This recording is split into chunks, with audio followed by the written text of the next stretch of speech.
So 18 years ago, I had my vehicle rolled over, and it resulted in a severe concussion. I suffered with terrible headaches, brain fog, blank spots, and memory loss. The doctor said that my brain would be permanently weakened, and without realizing it, I received that death sentence. Time moved on, and full-time ministry with its intense emotional demands, coupled with another, although much less severe concussion, made the pending symptoms almost impossible to ignore.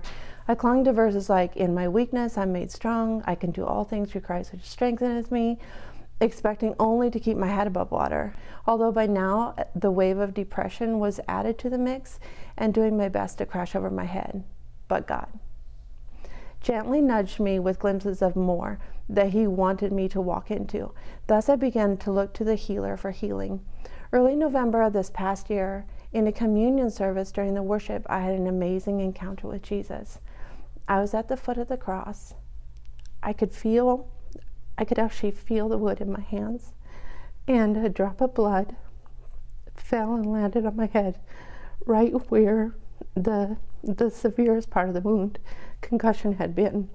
In that moment, the blood, the cross, and what Jesus did became my truest reality. About a week later, I had the privilege of attending a conference called Women on Fire. While driving to an early morning session, the Father said, "You will receive healing." The whisper was so soft, I had to strain to hear it. But if there's one thing I've learned, it's to press into the slightest sound of His voice and to receive. The session leader was painting a beautiful picture of peace being imparted to hurting and autistic children, brain waves coming into alignment. It was as if I was seeing Jesus in a garden touching the little children. I could just see the whole scene. The candlelight setting in the theme of Coffee with Jesus, my current condition of brain ache/fog, all contributed to my spirit's intense desire for that touch. I could almost see the power of Jesus in her hands. I didn't have the courage to interrupt and ask. It felt selfish and imposing. I prayed that she would be prompted. Our eyes were closed for connect time. I could hear and I could feel footsteps coming across the room. And I heard them and I felt them stop. It felt like two people down from me.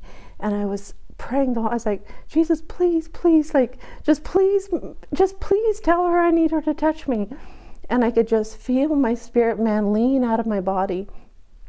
And I felt her hand on my forehead.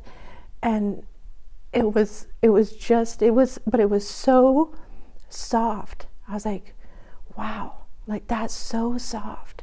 And it was so like translucent, or like, it's hard to explain exactly what that was. And I wanted to sit there in it just all day, but I also just had to open my eyes and see what it was. So I opened my eyes, and here she was standing across the room, 10 or 12 feet away from me. I was so overcome. I was just completely overcome with the fact that it was clearly God. It was clearly the Lord. It was clearly He had not only answered my prayer through her, but He had answered my prayer Himself. In the days and weeks to follow that amazing encounter and healing, I learned a wonderful secret. I was allowed to revisit those places as many times as I want to do.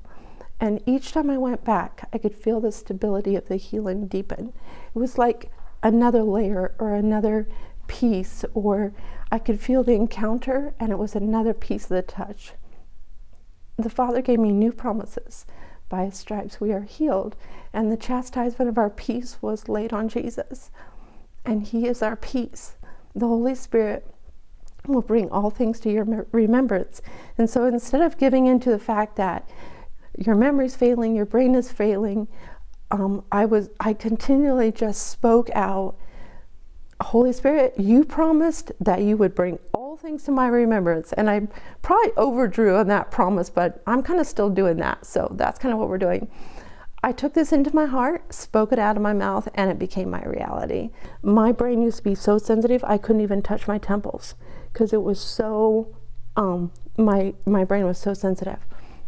And now I can actually tap my head, which is crazy.